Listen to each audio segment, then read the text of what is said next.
tem pet em casa ou criança, sabe que manter as paredes da sua casa limpinhas é um grande desafio. Mas a Carforte tem a solução para você.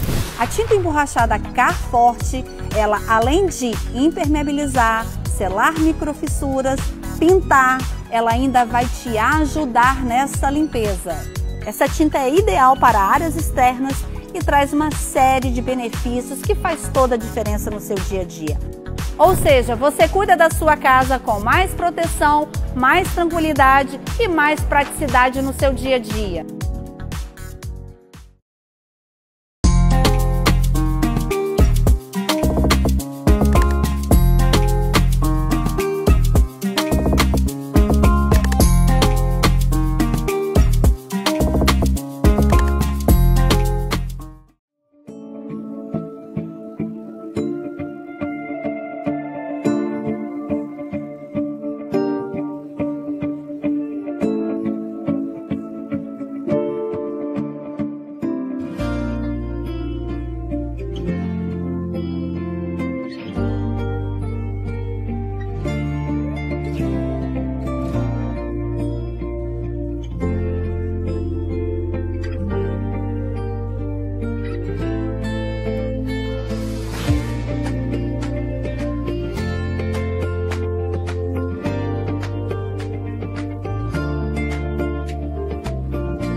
Você só se lembra do seguro quando já é tarde demais?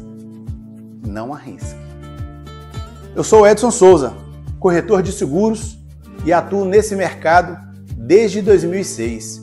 Protejo o que é importante para você, seu carro, a sua casa, seguro de condomínios, seguro de vida, seguro de frotas e ainda consórcios, que são soluções personalizadas e adequadas para cada perfil de cliente e para cada demanda. Nós atendemos cliente em todo o Brasil, com agilidade, com transparência, com atendimento de verdade, de pessoa para pessoa. Faça parte do time de clientes da Global Core Seguros. Seguro de verdade é estar com a gente. Olá, Shalom, Shalom, eu sou Cleber Correia aqui do canal No Original. Estamos juntos mais uma vez para falarmos aquilo que amamos, que é a palavra de Deus no original. E que bom que você está aqui conosco mais uma vez. E eu já quero fazer um novo convite para você. Aliás, eu quero convidar para que você possa convidar outras pessoas a estarem nesse canal, a se inscrever nesse canal, para que outras pessoas possam receber esse conteúdo e para que o algoritmo possa entender que esse conteúdo vale a pena e que ele é pertinente. Então ele pode indicar para que outras pessoas, e como você, um dia descobrir esse canal, eles possam também descobrir esse canal e a palavra de Deus possa fazer diferença na vida dessa pessoa. Esse é o nosso objetivo. Nosso objetivo maior é esse. Que você possa ser alcançado, que você possa ser abraçado pela palavra de Deus, que você possa entendê-la no original. Tá bom? Dê o seu joinha, indique o nosso canal, vai ser um prazer, uma forma de você nos ajudar. No episódio de hoje, nós vamos falar sobre o que é ser um discípulo, o que é ser um apóstolo. É a mesma coisa?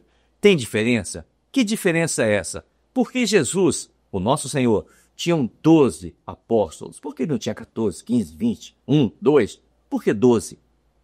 Tudo isso você vai ficar sabendo agora, depois da vinheta, aqui no nosso canal, no original. Roda a vinheta aí.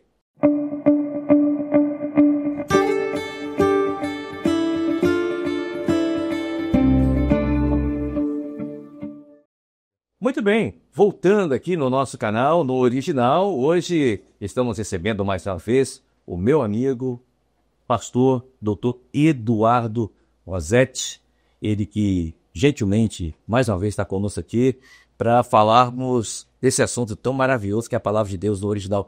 Doutor Eduardo, obrigado mais uma vez por nos conceder o seu tempo precioso para a gente falar aqui da palavra de Deus. Muito obrigado. Eu que agradeço, Kleber, o seu convite. Estou sempre à sua disposição para tratarmos de um assunto que nós gostamos, né? Está dentro do nosso interesse maior, conhecer a palavra, discutir a palavra, falar sobre a palavra de Deus. E eu também agradeço o seu convite, estou sempre à sua disposição para estar aqui. Eu estou vendo aqui sobre a mesa, a gente começar 2 livros. Você poderia falar para a gente, Esperança Viva, sobre esse livro aqui, por favor?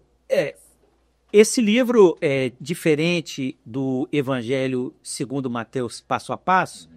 É um livro de síntese e contextualização da Bíblia. Não é? Eu quero ler a Bíblia, eu quero...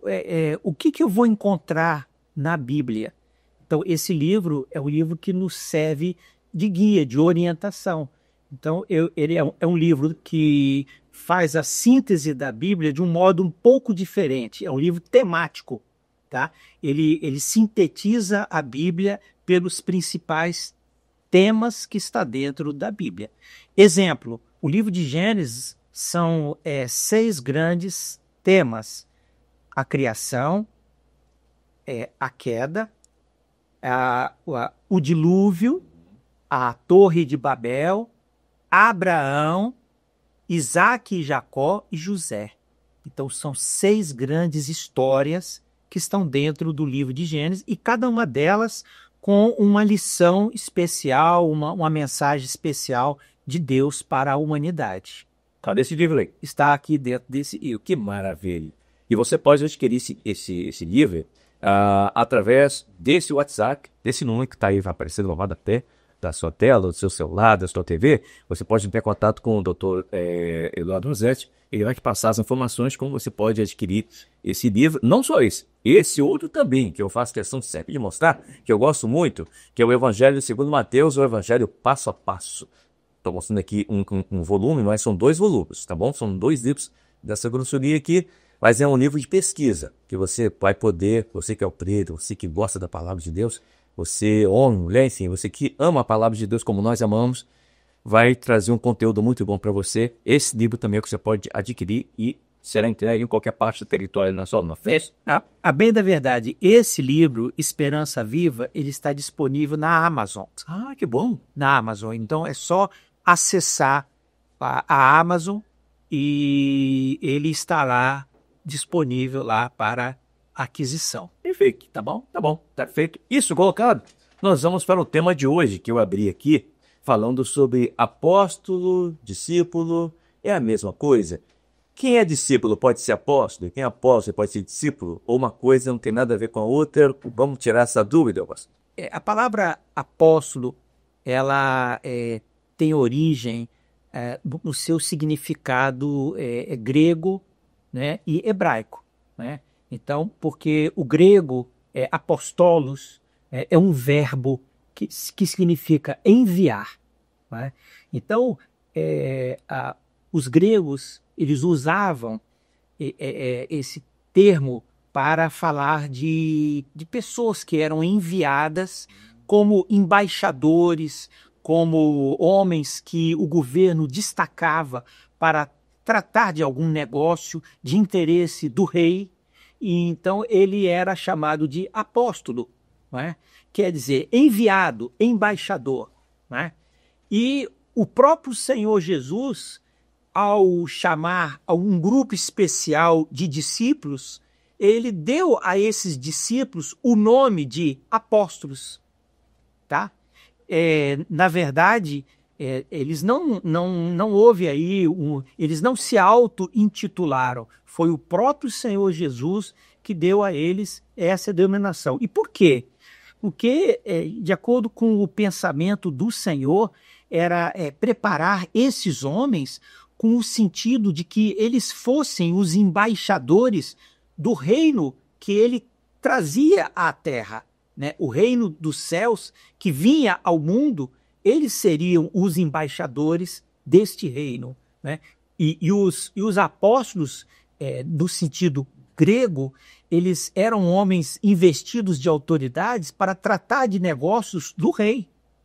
Né? O rei enviava apóstolos, enviava embaixadores para que eles resolvessem certas questões.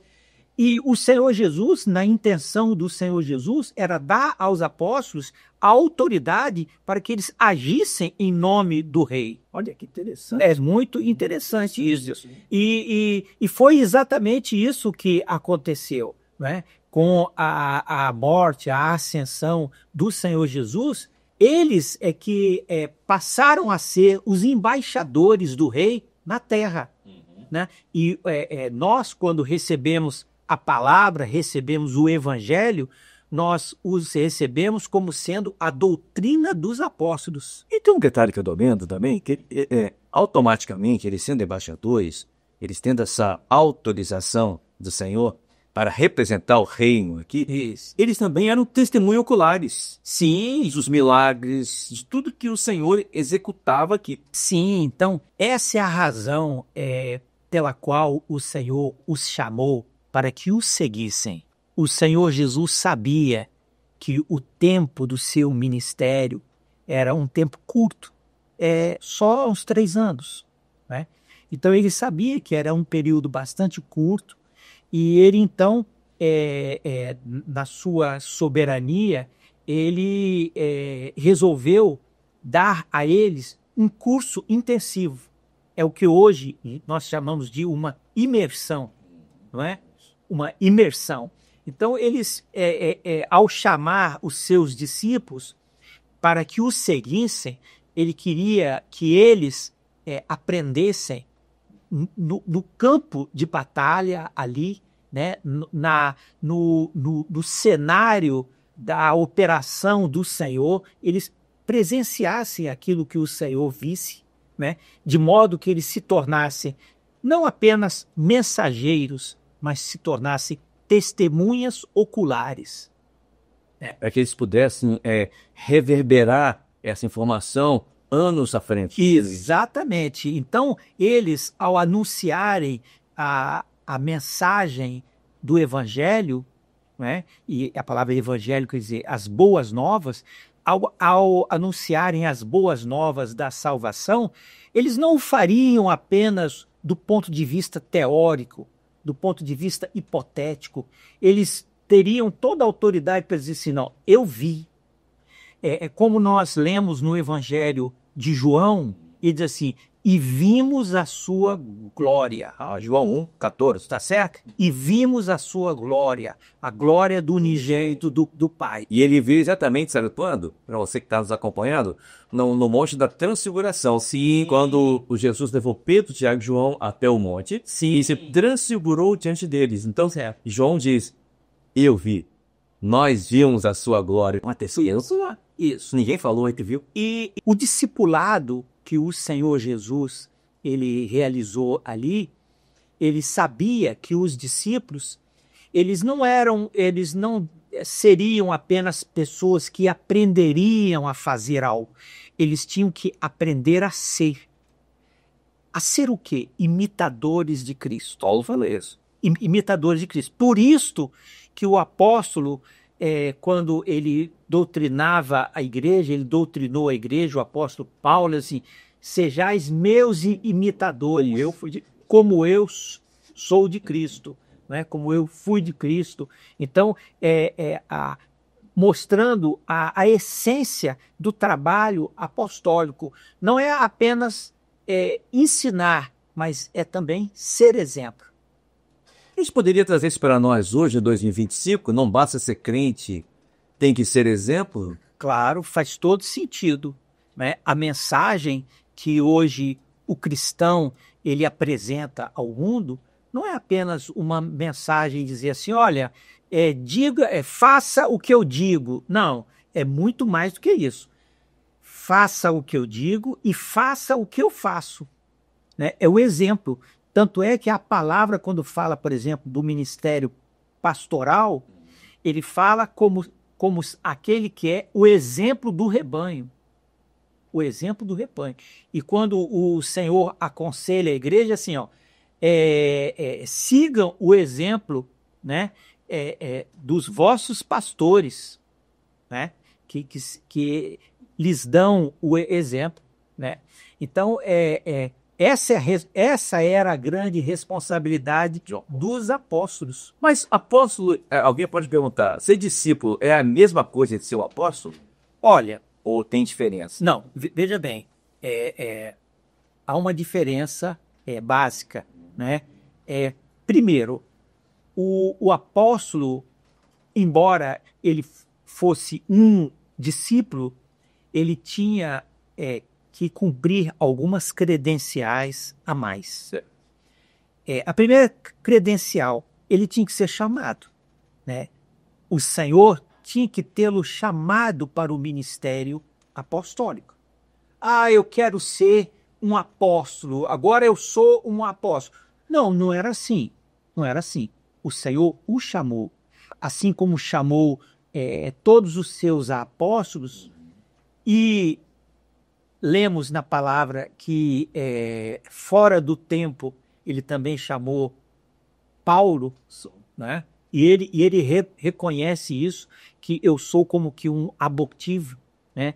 E por que abortivo? Porque o abortivo é aquele que nasce fora do tempo, fora do tempo. Fruto temporão. O fruto ele nasce fora do tempo. No caso abortivo, né? Então ele reconhecia isso, mas ele reconhecia que Deus o havia chamado, que o Senhor Jesus o havia chamado, né? No caminho de Damasco, né? Quando o Senhor se revelou a ele ali, né?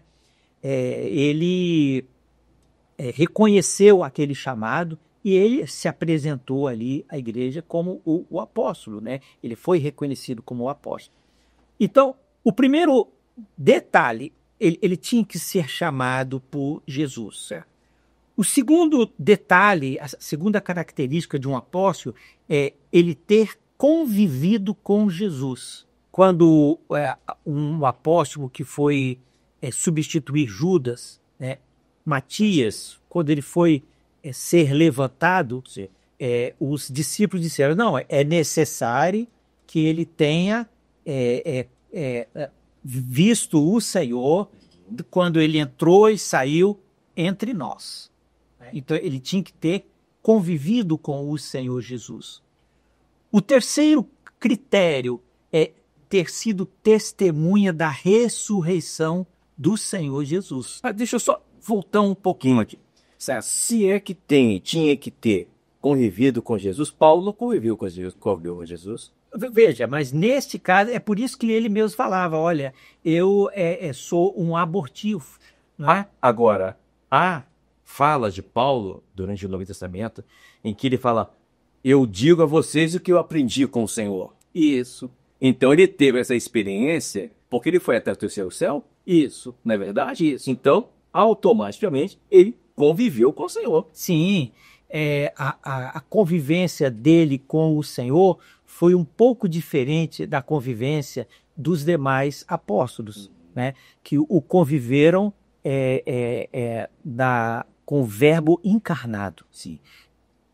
No caso dele, ele conviveu com o Senhor revelado. Olha só. Né? É a convivência que hoje nós temos com o Senhor. Através do Espírito Santo. E o Espírito Santo testifica na nossa vida a vida de Jesus, né? A presença do Senhor conosco, né? Manifestando a glória dele, a presença dele. Então, nós conhecemos o Senhor, sim, é claro, mas nós conhecemos através do Espírito. Né? A sua revelação, a presença dele conosco espiritualmente. Né? Mas vamos lá, então agora ele fala também da experiência, de você ter convivido com ele. Né? Primeiro, o chamado. Segundo, ter convivido com o Senhor. E terceiro, ser testemunha da ressurreição. Perfeito. Né? Ele ter visto o Senhor Jesus ressurreto. Como no cenáculo. Isso. Estavam no cenáculo, Jesus entrou e disse, passe já convosco. Isso, eles estavam ali reunidos e o Senhor então se revelou a eles com o seu corpo glorificado. Né? E aí talvez seja uma das oportunidades para nós falarmos sobre o corpo glorificado. Que seria o corpo glorificado? Realmente, Porque eu tenho uma dúvida. Olha, pode ser a dúvida, você que está em casa, está nos acompanhando. Por exemplo, quando Jesus ressuscita e Maria Madalena está ali no sepulcro, ela pensa que é o jardineiro. sim, Porque o jardim da tumba tinha um jardim. E ela não conhece, ela só passa a conhecer que é Jesus, que é o Senhor, quando ela ouve a voz do Senhor. Maria, ela fala, Rabone, e fala, não toque por mim, ok, né? Mas esse mesmo Jesus, quando eles estão reunidos no Senado, ele passa através da parede, sim, não é? sim, é claro. E ele fala com Tomé, Tomé, a primeira vez Tomé não está, mas a segunda vez diz, toca aqui, não é? Isso. E ele pediu algo para comer também. Sim, é claro. Qual seria esse corpo glorificado? Olha, conquanto seja isso um mistério que nós não compreendemos inteiramente o que é, mas nós podemos compreender o seguinte: o corpo glorificado, ele deixa de ter em si mesmos as marcas da degeneração física, né? Então, quando alguém olha para nós, vê em nós rugas, o cabelo cicatrizes, As marcas do tempo. são as marcas do tempo que indicam que o nosso corpo ele está desfalecendo. O corpo glorificado é um corpo que tem vida em si mesmo. Não sofre ação do tempo. Então, provavelmente, ao olharem para o Senhor Jesus, eles não viam ali aquele homem queimado com o sol do deserto, né? As marcas, as queimaduras, né? O seu corpo era um corpo esplendoroso, era um corpo jovial, né? Era um corpo jovial, um corpo esplendoroso, né? Que, à primeira vista, não guardava tanta semelhança com aquele Jesus que eles conheceram. De Nazaré.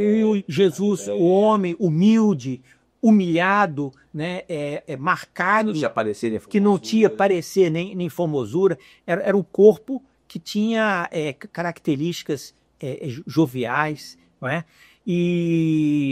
Mas que também, embora fosse um corpo com essas características joviais, ele tinha propriedades que o nosso corpo físico não tem. Um exemplo é esse: ele podia atravessar os obstáculos físicos, né? E mesmo atravessando os obstáculos físicos, ele podia segurar um objeto. Podia se alimentar. Como ele segurou o pão, né? Como ele segurou os peixes, como ele comeu com eles, né? Como Tomé tocou e sentiu ali a presença de um corpo físico. Então, nós sabemos que é algo extraordinário. O nosso entendimento, a nossa compreensão é um mistério, mas o fato é que é um corpo que nós chamamos de glorificado. É um corpo espiritual. Semeia-se corrupção, colhe-se incorrupção. É um corpo incorruptível. Os dois discípulos do Caminho de Emaús tiveram essa experiência. Sim. Porque eles conversaram, eles sentiram a presença daquele corpo do lado deles. Sim. Não é? Ouviram a voz. E são características. Mas não o reconheceram de imediato. Exatamente. Porque o ar, né, o aspecto físico do Senhor era um aspecto jovial, era um aspecto vivo, não é? Que eles não conseguiram correlacionar com aquele Jesus encarnado, né, que eles conheceram. Conviveram ali 3 anos com ele. Então, é algo extraordinário você meditar nesses detalhes da palavra de Deus, não é? Então, vamos lá. Então, veja, ele tinha que ter sido testemunha de Jesus ressurretor. Né? Por quê? Porque a ressurreição do Senhor Jesus foi a mensagem central da igreja primitiva. Né? Eles, quando saíram para anunciar o mundo, o evangelho, eles não anunciaram apenas, Jesus salva, Jesus cura, né?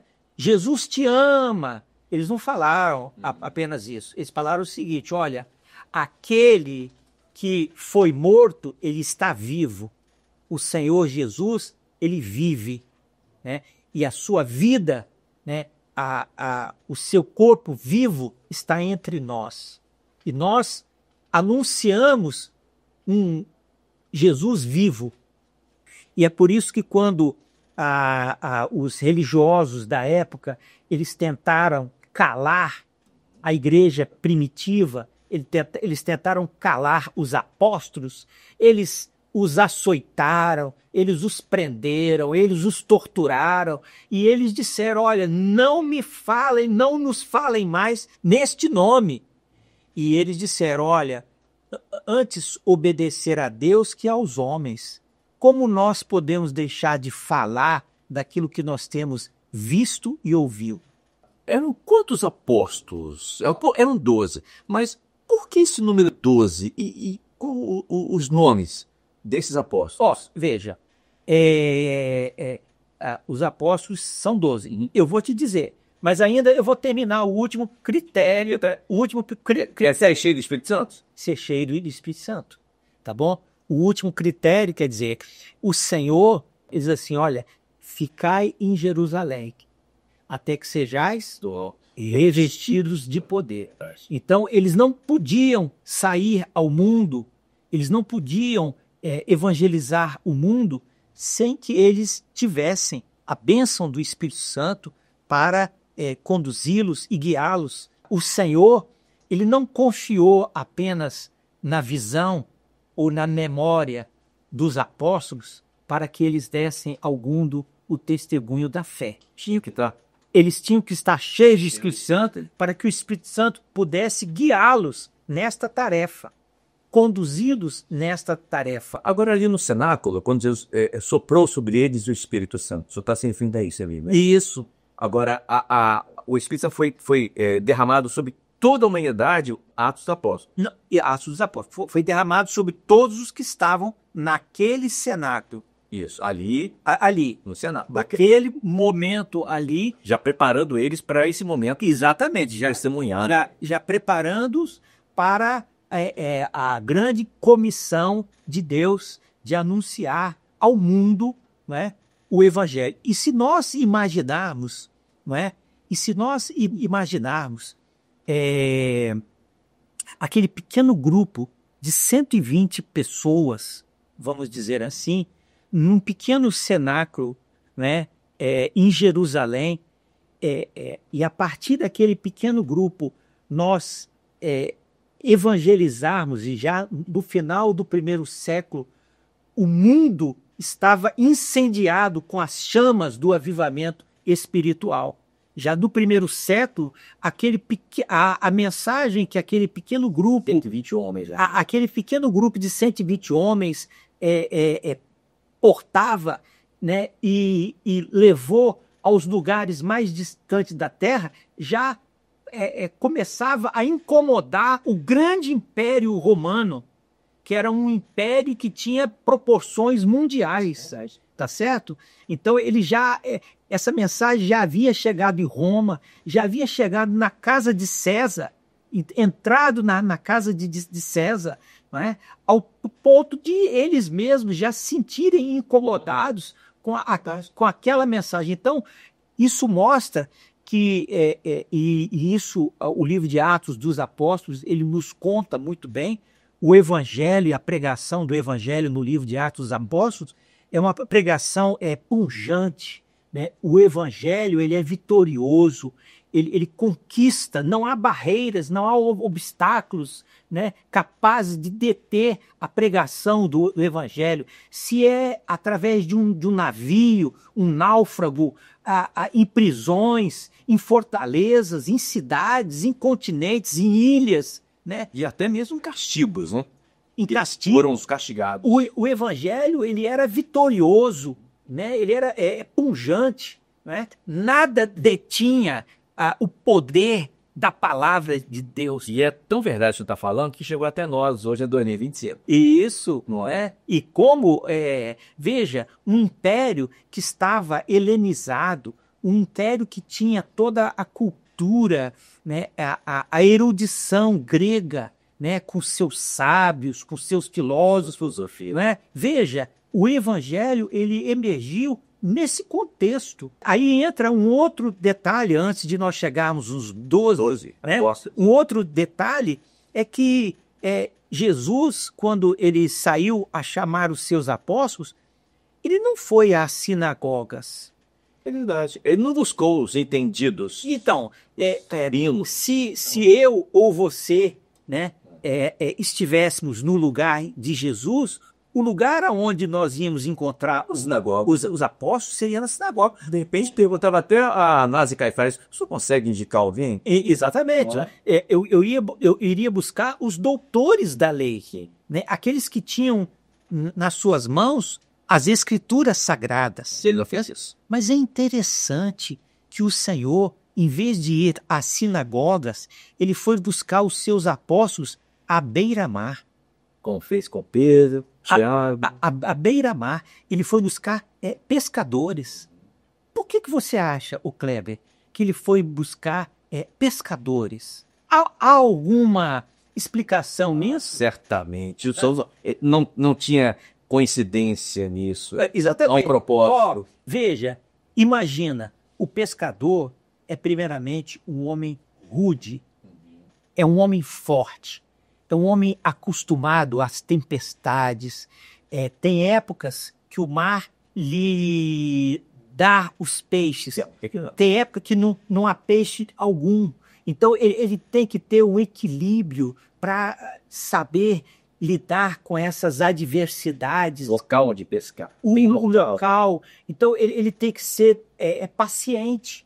Ele não pode ser uma pessoa intempestiva, embora nós saibamos que alguns dos apóstolos eram bastante intempestivos, mas, em regra, o apóstolo, o discípulo, o apóstolo, ele tinha que ser um homem equilibrado, né? Saber lidar com a adversidade. Por quê? Porque eles iriam enfrentar um mundo, eles iriam enfrentar uma cultura mundial onde eles seriam colocados à prova em todo instante.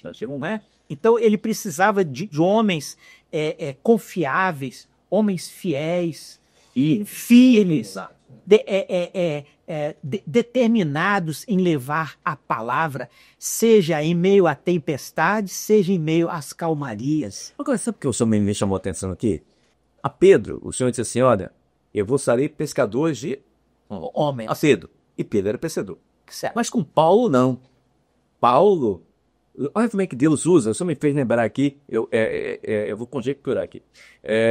Com relação a Paulo, Paulo, onde ele passava, ele criava igreja. E Paulo, a profissão dele era, diz a Bíblia, que Paulo fazia tendas, ele trabalhava com fabricação de tendas. Isso. Então, mostrando que Deus, o Senhor, ele usa cada um com a sua característica. Exato. Ele botou Paulo para ser pescador de homem. Isso. Não é? Exatamente. Isso é maravilha. A gente vê isso em cada apóstolo, uma característica que Deus usava, o Senhor usava, a característica daquele apóstolo. E outra coisa, os apóstolos, eles eram muito diferentes entre si. Sim. Tá certo? Em educação não, em caráter, um era mais assim, mais falava mais com ímpeto, outros era mais tranquilo. Isso. Não é? Queridos, chegamos ao final então desse episódio de hoje. Falamos sobre a diferença de discípulo para apóstolos, falamos sobre os apóstolos, falamos sobre tanta coisa muito boa, né? Daríamos falar mais coisas, mas por hoje tá bom, tá? E fica esse gostinho de quero mais pro próximo episódio, onde vamos falar outras coisas dentro do original, no grego e no hebraico, para que você possa aprender um pouco mais. Nós também estamos aqui aprendendo, eu estou aprendendo sempre aqui com o doutor Eduardo Rosete, aprendendo com você, com todos, né? A vida é eterna aprendizado. E a você, um forte abraço, Deus te abençoe. Não esqueça, assim, deixa o seu like, aquele joinha assim, clica ali, você vai estar ajudando a gente, tá bom? Se inscreva, indique o nosso canal para que outras pessoas possam estar conosco aqui também, tá bom? Até o próximo episódio. Shalom, shalom, fiquem todos na boa paz do Senhor Jesus.